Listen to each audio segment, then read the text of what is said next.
Dexter regarding their experience with the paranormal. Original statement given 10th of July, 2022. Audio recording by Jonathan Sims, head archivist of the Magnus Institute, London. Statement resumes. The house began to shake again. I watched as a man walked out the front door. I ran to the man, the house cracking under the pops of electricity now surrounding me in a storm composed of dust and horror. I ran out into the brown haze, and before I knew it, I was in the jungle, looking at an abandoned old cabin. The jungle quickly changed into a snowy mountain range, and the cabin to a fire lookout tower. I was walking up the stairs when I noticed a familiar man. It was him, the man with electricity. He was young. His eyes didn't sparkle with purple and white, but green. He was huddled in the corner, keeping himself warm in his large coat. It seemed as if he couldn't see me, so I just stood there. But then, his emerald eyes darted to me and looked into my soul. "Hello, Dexter," he said in a cheery tone. "How are you?" I was too stunned to speak. I was frozen in the winter's chill. We stared at each other for a minute, and he broke the silence. "Do you want a coffee?"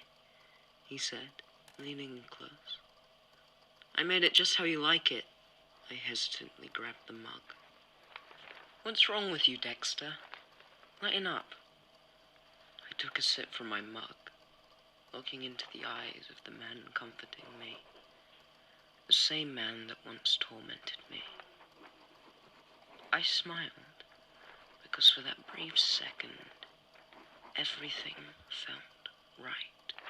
"Thank you," I stuttered. "It's no problem, Dexter," he said, leaning close to my face with a smile. "Let's warm you up." Again, we stared at each other for a few seconds, but the silence this time was broken by a soft kiss. He looked into my eyes, his face glowing red with blush. And that moment of peace, of absolute silent love, was destroyed by a glaze of purple crossing his eyes. He no longer looked happy. His face was drained of color. He stood up straight, moving robotically to the end of the tower. "No," I pleaded. "Please." He jumped. I again heard that crackle and pop of electricity, louder this time. I ran to the edge in horror and saw where his body would have laid. There was a black pile of ash. I ran down the stairs, and they twisted in a sick spiral, almost mocking my attempts to save him. I swear they went on forever, and when I reached the bottom, the pile of ash was gone. I had no time to process what had happened when in the tree line I saw it. A giant, hulking monster. It was brown, its skin was rough like sandpaper, and it towered over everything. Before I knew it, I had my pistol out, and I was hiding in a bush. I hid. I held my breath, and I tried to muffle my cries of grief. My heart stopped at the sound of the monster grazing against the bush, pausing in its tracks. "Dexter?" it asked. I looked up, expecting to see the man I loved, but I saw a skeleton. I jumped back in horror and ran through the leaves into the woods. After what seemed like eons, I came out the other side. There was a lake of brilliant blue water glowing beneath the moonlight. Its surface was splashed with glinting, radiant blue reflections. I looked up, expecting to see a massive spider, but I couldn't see it at all. My breathing became heavy as the pain slowly began to set in.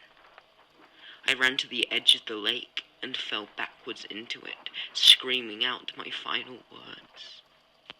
I laid there, my cries muffled by the surface of the lake, unable to breathe as the pain overtook my entire body. I knew it would happen, that this was just the beginning, but it didn't seem to be slowing down. It didn't matter if I died, I couldn't bring myself to let go. And for that, I was alright with dying, because in death, I'd finally get the peace I deserved. They say that you're alive when you feel love, but in the end, I will die. I had lost the one person that could always make me smile, the only person who made me feel alive and in pain. I was dead. A blur filled my vision, and I was afraid to look, afraid of what I would see. But looking up, all I could see was his chest ripped in two, black wires protruding from the open wound. His eyes were wide open, a strange crimson hue burned out of them. The last words I heard him say, uttered with sheer terror and calmness, a loud, echoing, cracking and pop. All that came out of his mouth was a loud, wheezing noise. I just lay there in my chair, staring at the monitor. My head was still dizzy. I was still hurting. But that wasn't the only pain. My heart was bursting, but it was no longer the thing that would keep me alive. I began to feel sick. I tried to stand up, but my legs buckled beneath me. I fell back into the chair, feeling hot liquid gush out of my mouth and onto the floor. I tried to stand up, but the black vines were choking me. I could barely breathe. When I looked up, the monitor showed a horrific sight. There was a black spider, a monster spider, crawling slowly towards me with a set of red eyes. I couldn't see the spider's mouth or even the spider's lips, but I knew that it was smiling. I lay back in my chair, a silent scream bursting from my chest. The video continued to replay, but I wasn't watching anymore. The black vines were crushing my chest, the black spider was choking me, and everything around me was getting dark. I woke up screaming and gasping for breath.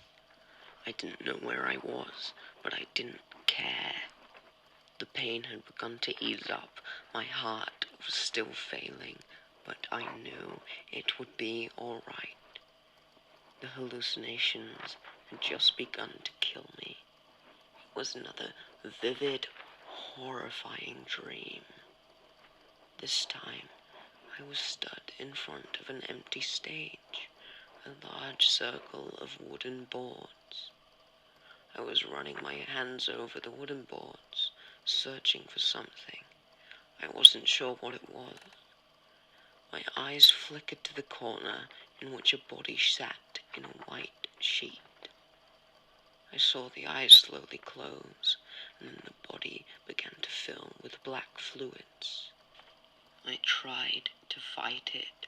I tried to scream out for someone to help me, but the darkness continued to fill me, keeping me from seeing my own hand covering my mouth. It didn't matter. I was going to die. I wouldn't be able to fight anymore. And that's when my heart stopped beating. A quiet, ominous sound filled my ears. It was deafening, cutting me to my soul. It was an eerie sound like nothing I'd ever heard before, but it followed me around, cutting through my heartbeat. It made me want to cry. I was sure I was going to die. I didn't want to die. My body felt cold, and the darkness engulfed me. I felt someone touch my face, but I didn't have time to react. My heart froze, and I looked up, sitting in the corner of my empty room. It was another spider, this one sitting in a white sheet, staring down at me. It was smiling. It moved. It waved its red eyes slowly around the room, and it started to walk towards me. I was petrified, my throat closing up with every step it took. The spider stared at me for a moment, its black fangs glinting in the light. It put its hands on either side of my head and began to squeeze. I was trying to scream, but it wouldn't let me. My heart was bursting, trying to make a noise, trying to scream, but my throat would not let it.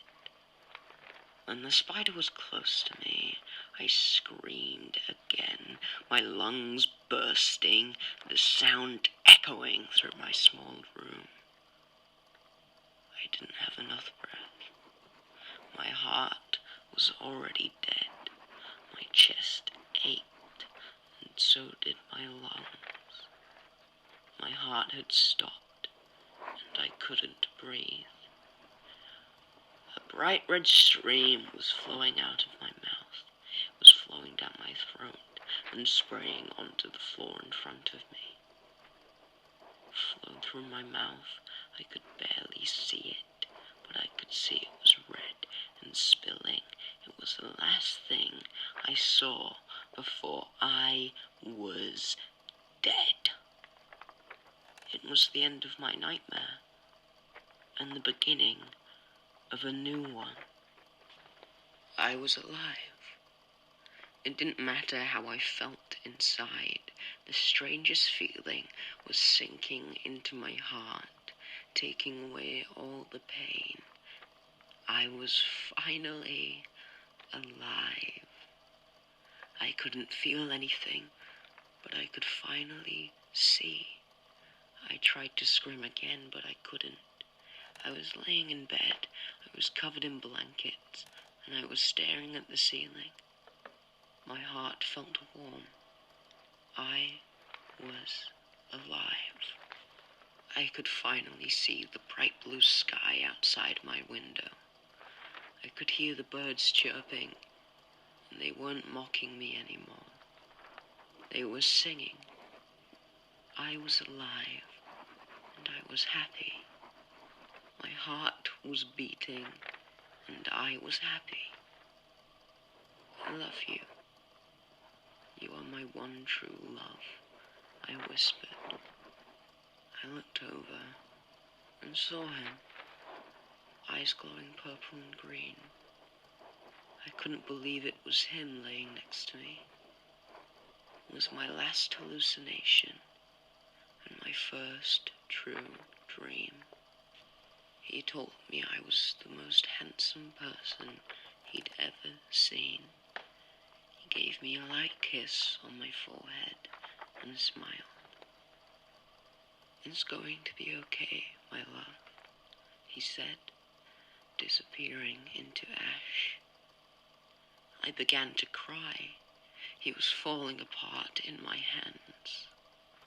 And then I woke up. I was stood at the mouth of an alleyway. Electricity popped in my ears. I walked into the alley knowing what would happen, and I saw him again, stood there. He opened his arms and I ran into them. We hugged the hardest I've ever hugged anyone. You're alive, I said, tears in my eyes. I am. I'm alive, Dexter, he told me. We'll solve this. Boyfriend and boyfriend. We'll get you out of this nightmare. We kissed again. It was real. He was alive. I sat down next to him. Can't believe you are alive, I told him. He smiled, and we hugged. I'm sorry, I told him. He pulled away and stared into my eyes, tears now pouring from his. Why, Dexter? It's not your fault. He shook his head. Shh, shh, shh, he said, trying to calm me down. Our embrace was interrupted by a roar of sound, a gunshot. It ripped through the silence. Hello, Dexter, the old man said. No, my boyfriend screamed. I felt woozy, my head was spinning, and the yellow street lamp silhouetted the old man standing over me. We need to talk. Statement ends. I don't know what to think of this continuation. Paranormal Boyfriend works quite well. This man with the electricity, with the purple eyes, he was a fire watchman that I'm presuming killed himself. Now, it could be a hint from Martin, or it could be a very important piece in this puzzle. Recording ends. Supplemental. I just wanted to thank everybody that has been supporting me for these 3 episodes. Pirate, Dead Boy in Drag, Citizen Insane, and Lucy for Lucifer.